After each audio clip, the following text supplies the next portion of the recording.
Eh bien, bonsoir à tous et à toutes les amis, supporters, supportrices parisiens, parisiennes, supporters, supportrices d'autres clubs, niçois, niçoises aussi, bienvenue à vous. Amoureux du football, bienvenue à vous. Les amis, écoutez, on se retrouve pour le débrief à chaud de cette victoire du PSG, 2-0 à Nice. Et franchement, les gars, c'est un bol d'air frais. On souffle. On souffle, franchement, ça nous fait du bien. Ça nous fait du bien. Alors bien évidemment, le PSG n'a pas du tout, n'a pas été parfait. C'était pas non plus extraordinaire. Mais on attendait un PSG orgueilleux, un PSG à réaction. Et d'autant plus qu'avec Lens qui avait gagné hier et qui revenait à 3 points, on se devait donc de remettre Lens à 6 points. Là, c'est ce qu'on fait. On gagne, on s'impose 2-0 à Nice. Marseille, on les remet à 9 points provisoirement. Donc franchement, on respire parce que quand on voyait les derniers matchs du Paris Saint-Germain, ce match à Nice, on avait très peu d'espoir. Hein, j'en avais parlé dans mon avant-match. On avait très peu d'espoir. On se disait, on va aller à Nice, on va prendre une tôle. Et franchement, nos joueurs ont su réagir. J'ai trouvé le PSG ce soir, malgré que ça n'a pas été parfait, notamment quand Nice décidait d'accélérer, de nous mettre un peu plus de pressing et tout, où on avait du mal. Mais je vous l'avais dit hier dans l'avant-match, quoi qu'il arrive, Nice c'est quand même beaucoup mieux depuis Cadigard. Ils sont invaincus, ils sont à domicile, chez eux. Toujours face au PSG, les mecs, ils ont une motivation supplémentaire. Je l'avais dit, attention, ça sera un match très dur. Nice nous fera pas de cadeau et c'est exactement ce qui s'est passé. Mais on a eu un PSG qui, malgré tout, les amis, dites-moi votre ressenti en commentaire, mais moi, c'est mon ressenti à moi. J'ai vu un PSG quand même beaucoup mieux dans l'intensité, dans le combat, dans les duels, dans l'envie, supérieur à ce qu'ils ont montré dernièrement. Voilà, ils m'ont montré le sentiment de s'être battus tous ensemble. On a vu des efforts tous ensemble, ils ont souffert par période, mais tous ensemble, et j'ai senti un PSG plus concerné. Donc moi, il m'en faut pas plus pour que ça me fasse quand même plaisir. Voilà, donc ça fait plaisir de les voir comme ça. Et peut-être que cette victoire, parce que on dit souvent les victoires appellent les victoires, mais c'est pareil pour les défaites, mentalement ça joue sur des joueurs. Peut-être que cette victoire va faire un déclic et va remettre les têtes à l'endroit et un petit peu tout le monde qui va tirer dans le même sens et tout le monde en confiance. Et parmi les choses que j'ai bien aimées aussi dans cette victoire, il faut parler de quelqu'un, c'est Nasser Al-Khelaifi. Parce que Nasser, on le critique beaucoup, moi le premier, et à juste titre, et Nasser Al-Khelaifi, les gars, était à Doha pendant le Ramadan, il était au Qatar. En général, pendant le Ramadan, il reste là-bas et il reste tranquille. Mais il a vu comme nous l'état de notre équipe actuellement. Il s'est déplacé en personne, il a assisté à l'entraînement, il a fait acte de présence, il a tenu un discours fédérateur, mobilisateur devant tout le groupe. Et vous voyez, ça peut vous paraître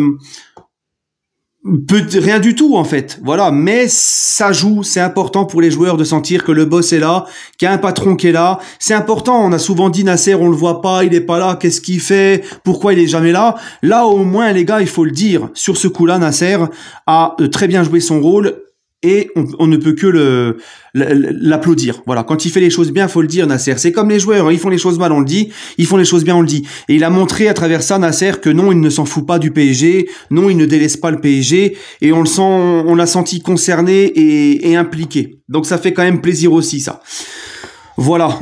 Sinon, cette défense à 3, Danilo, Ramos, Marquinhos, ça nous a fait quand même du bien de repasser dans cette défense à 3. Après voilà, comme je vous l'ai dit, franchement, j'ai vu un très bon match de foot ce soir, j'ai vu une très belle équipe de Nice malgré leur défaite, parce que franchement, en termes de tir, je pense qu'ils sont supérieurs à nous, sûrement même aussi en occasion, ils n'ont pas à rougir de nous, mais voilà, on a eu plus de réussite et on a eu plus et on a eu un Donnarumma stratosphérique. Donnarumma a été excellent. Certains vont nous dire et nous ont dit oui, heureusement que vous avez Donnarumma. Oui, c'est ça les gardiens, ils sont là pour ça. Donnarumma, malgré ses défauts, on l'a toujours dit, c'est un jeune gardien mais qui a un très gros potentiel, qui a été capitaine à l'AC Milan très jeune, qui a été très fort à l'Euro, qui est international, qui est le gardien d'Italie. C'est pas une pipe Donnarumma. Il a certes ses défauts, il fait flipper sur son jeu à relance, sur ses sorties et tout, mais Donnarumma, depuis le début de la saison, il en a fait des arrêts quand même. Et là, ce soir, il te sauve les fesses. Donc franchement, très content. Lui, ça me fait plaisir pour lui parce que moi, Donnarumma, c'est quelqu'un que j'aime bien, que j'aime beaucoup. Et voilà. Mais sinon, encore une fois, le PSG, même si c'était pas parfait, j'ai trouvé qu'on était plus concentré, avec plus d'envie, moins de déchets techniques, plus discipliné, et dans les efforts tous ensemble, on a vu beaucoup mieux que ce qu'on a vu les dernières sorties. Donc ça fait plaisir. Maintenant, concernant encore le match, il y a cette barre là c'est peut-être la chance du champion, hein, tu me diras, cette barre de Dante, je crois, hein, ça retourne derrière la ligne, ça se joue à quoi? À un bout de cuir sur la ligne, et ça n'a pas compté but. Voilà, c'est comme ça, c'est la règle. Le ballon n'a pas franchi entièrement la ligne parce que voilà, ce petit bout, le ballon il a franchi à 99,5% la ligne, mais voilà, il manquait les petits 0,5% là. Tant mieux, hein, c'est ce qu'on dit, la chance du champion. Voilà, c'est comme ça. Il faut de la chance de toute façon pour être champion. Bref, sinon concernant les joueurs, les gars, j'aimerais revenir sur Messi, sur qui j'ai beaucoup tapé ces derniers temps. Et le très bon match qu'il a fait ce soir n'enlève pas les mauvais matchs qu'il a fait avant et tout. Mais force est de constater, et il faut le dire aussi, que Messi a été, pour moi, vraiment très bon ce soir. Il a été un peu plus impliqué, il a été très important dans les sorties de balles, il met un but et il fait une passe D, voilà, son corner sur Ramos, corner de Messi, tête de Ramos, c'est donc ça le multiverse, comme on dit, qui l'eût cru que ces mecs-là un jour ils joueraient ensemble et que Messi ferait une passe D à Ramos, quoi, franchement. Mais bon, voilà, non, Messi, voilà, là ce soir il m'a fait plaisir, il a été vraiment très bon. Et c'est bien la preuve que c'est pas qu'une question des milieux de terrain qui sont faibles à ses côtés. C'est une question d'investissement, c'est une question d'envie, une question de sérieux. J'ai l'impression que Messi a pris ce match au sérieux. Et voilà, parce que franchement, faut en parler des milieux encore ce soir. Vitinha, Fabian Ruiz, Soler. Et franchement, les mecs, c'est le 15 de France. Il y a aucune passe en avant, c'est toujours en arrière. J'en ai marre, moi, je suis fatigué de ces milieux de terrain au PSG qui ne jouent jamais vers l'avant. C'est une dinguerie. Voilà. Mais bon, bref, Messi, non, il faut le dire, Messi a été très bon et impliqué ce soir. Et quand il est comme ça, bah ça fait plaisir. Mais malheureusement, c'est pas sur le long terme que c'est comme ça. C'est de temps en temps.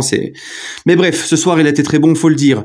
Par contre, à contrario, Kylian a été mauvais ce soir. Mbappé a été mauvais ce soir comme il est mauvais depuis un certain temps. Il a la tête à l'envers, il en dirait qu'il est plus dedans, même son attitude sur le terrain, tête baissée, il est moins impliqué, il motive un peu moins les troupes, il loupe des passes faciles, il loupe des gestes faciles, il fait moins de différence, encore ce soir, hein, je parle, hein. Et il est sur la continuité, voilà, c'est un petit bout de temps qu'il a la tête à l'envers, Kylian. Donc il va falloir bientôt qu'il la remette à l'endroit, sa tête, Kylian, parce que c'est bien beau de faire la story qu'il a fait sur Instagram pour s'indigner de la vidéo du club par rapport à la communication pour les abonnements 2023-2024. Lui qui dit c'est pas le Kylian Saint-Germain, mais quand il se permet de faire une story comme ça, il nous montre tout le contraire, d'accord. Nous on veut qu'il parle sur le terrain. C'est bien beau les stories, les machins, mais à un moment donné, Kylian, faut te remettre la tête à l'endroit et faut être mieux là, parce que franchement, nous c'est sur le terrain qu'on t'attend, c'est sur tes performances sur le terrain qu'on t'attend, et en ce moment, Kylian, il est à côté de la plaque. Donc moins de blabla, moins de discours là, et plus de jeu sur le terrain. Voilà, hein, parce que Kylian, ça commence à faire beaucoup là. Il est complètement en dehors et on a besoin de lui. Hein, on a besoin de lui. On le sait. C'est un joueur très important. Donc voilà. Bref, Mendes qui a été stratosphérique. Mendes a été monstrueux. Mendes, il est incroyable. Voilà. Et puis, c'est tout ce que j'ai à dire. Une victoire quand même. Qui fait plaisir dans le sens où, comme je vous l'ai dit, le PSG a mis plus d'envie, a été plus discipliné, un peu plus concentré, moins d'erreurs techniques. Un Messi un peu plus concerné notamment, ça fait plaisir. J'ai trouvé aussi que nos trois défenseurs ont été bons. J'ai bien aimé Marquinhos qui a été quand même assez solide, Danilo comme d'hab qui a été vraiment très bon derrière. Voilà les gars, hein, voilà. Maintenant, il va falloir continuer. Hein, le week-end prochain c'est contre Lens. Après le calendrier va un peu plus être tranquille, mais victoire impérative contre Lens le week-end prochain pour avoir un gros matelas d'avance et être tranquille, quoi, parce que voilà. Bref, les amis, un PSG à réaction, un PSG qui fait le job. Mes tops, mes flops quand même. Alors, je vais commencer par mes tops. Donnarumma, Messi et Mendes, pour moi, ce soir. Hein, voilà. Même si j'aurais pu mettre Danilo et tout, mais je me limite toujours qu'à 3 tops. Mendes, Messi et comment il s'appelle Mendes, Messi et Donnarumma, voilà. Voilà. Et mes flops, les amis, ben c'est simple, Kylian et nos deux milieux là, Fabien Ruiz et Vitinha, qui pour moi c'est voilà. Hein. Quand je vois Khéphren Thuram, ah oui, il faut en parler. Khéphren Thuram, les gars, vraiment monstrueux. Lui, il a mis notre milieu de terrain dans sa poche, à lui tout seul. Franchement, il est monstrueux, le gamin, Khéphren Thuram. Et tu vois, lui, plutôt que d'essayer d'aller chercher des milieux un peu ailleurs, là, t'en as un devant toi sous ton nez, là, ce soir encore. Khéphren Thuram, moi, je le prends jour et nuit au PSG. Voilà, les gars. Allez. En plus, issu de la région parisienne. Allez, les amis, prenez soin de vous. Donnez-moi votre petit ressenti en commentaire. Sur ce, prenez soin de vous. Et allez, Paris.